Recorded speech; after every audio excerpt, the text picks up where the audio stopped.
Hi, welcome to Nursing School Explained. This video goes into atrial rhythms and specifically into atrial fibrillation.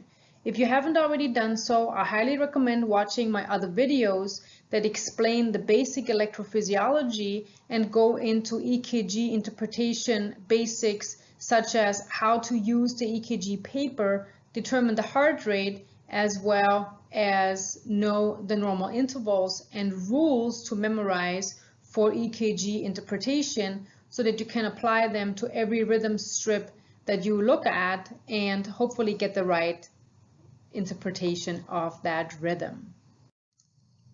So atrial fibrillation, also known as AFib, is a pretty common arrhythmia, and what we're dealing with are multiple irritable foci in the atria. Remember that every cardiac cell has the property to initiate an impulse, and for whatever reason now we have multiple focuses or foci that are irritable in the atria. So they try to take over as the pacemaker of the heart over the ESA node. And atrial fibrillation can be acute, which means the onset happened less than 48 hours ago. It can be paroxysmal, meaning intermittent, or it can be chronic, lasting longer than 1 month, which also puts the patient at high risk for stroke. You might already know that, so please watch my video on stroke that goes into the details of that. Now in atrial fibrillation, the ventricular response can be less than 100, which would make the atrial fibrillation controlled, or if it's greater than 100, that would make the atrial fibrillation uncontrolled. Looking at the details here and the principles of EKG rhythm interpretation and the rules, we always start by looking at the rate here first. So the rate, you can already see we don't have a clearly defined P wave that we are used to seeing. We just have these squiggly lines right here in front of or in between these QRS complexes. It's really even hard to determine, is this a T wave or is this already a P wave? It's very hard to see. And in atrial fibrillation, typically the atrial rate is between 4 to 600. The ventricular rate is variable. In our case here we have 1, 2, 3, 4, 5, 6, 7, 8, 9, 10 QRS complexes, so our rate would be 100. And I know that on the previous slide it said less than 100 is controlled and above it is uncontrolled. So in this case I would still call this controlled because 100 is right on the borderline.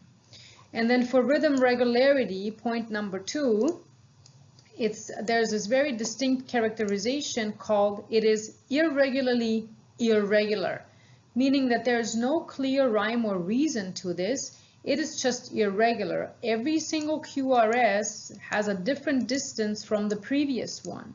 There might be some similarities here, but if we would measure this with calipers, these distances, or would measure them, march them out with the EKG manual EKG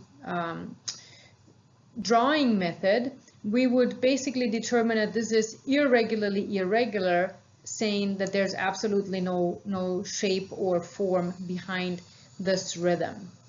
Now the P waves in atrial fibrillation, they are non-identifiable because that we have these fibrillation kind of waves due to these multiple irritable cells in the atria that we can't really identify the P waves. And certainly we know that there is more than one P wave for every QRS in these squiggly lines here. Now because, looking at number 4, because the P waves are not really identifiable, we can't really measure the PR interval.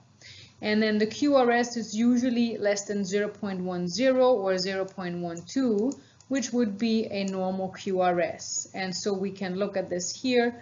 Let's find a QRS that starts at one of the thicker box lines. So that would be 1, 2, maybe 0.08 for our QRS, which makes the QRS normal.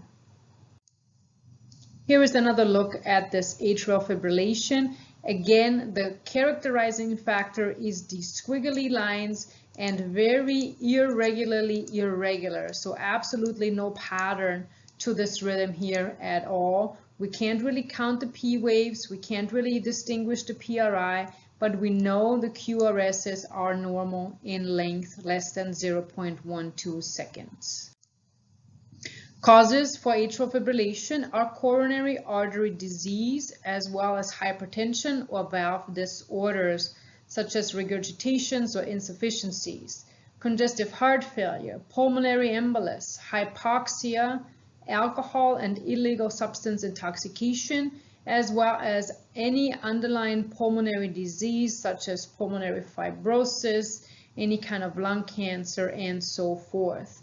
Hyperthyroidism also is a disorder where everything speeds up and then the heart can get irritable, leading to atrial fibrillation. And we know that potassium is very important and can lead to certain dysrhythmias, so hypokalemia especially puts the patient at higher risk for atrial fibrillation. Signs and symptoms will depend on the rate and duration. So if the patient's heart rate is controlled, meaning that the ventricular rate is less than 100, the patient most likely will have less symptoms than if it's uncontrolled, let's say a rate of 160. That'll be much different.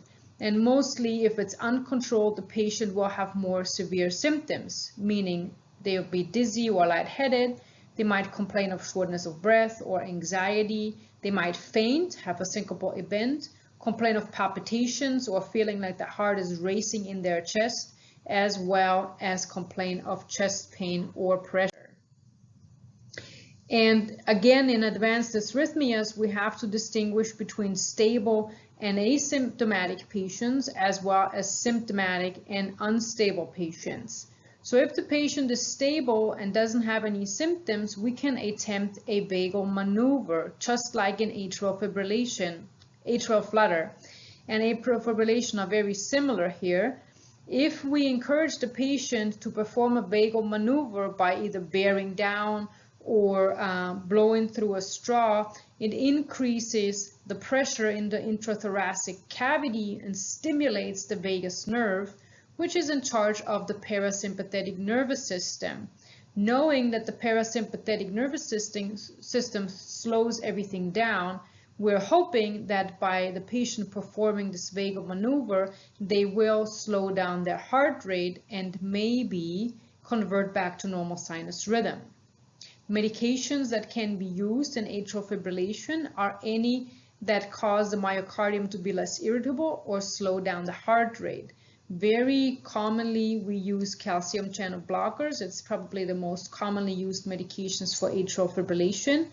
But beta blockers as well as digoxin and antiarrhythmics are also common. But if the patient is symptomatic or unstable, and the definition of unstable usually means that the patient has a change in level of consciousness or is hypotensive, then we need to follow ACLS protocols. And that means that the patient may need synchronized cardioversion. Of course, if we find out the patient's atrial fibrillation is due to hypokalemia, then we'll certainly need to treat that underlying cause and replenish the potassium, most likely intravenously. Here are some references and the rhythm strips with good websites that you can refer to also for more practice of rhythm strips. And here are my other videos in the EKG interpretation playlist, specifically the atrial rhythms, also where I'm discussing premature atrial contractions as well as atrial flutter and supraventricular tachycardia. Thanks for watching Nursing School Explained. Please subscribe to my channel, give me a thumbs up, and I will see you soon.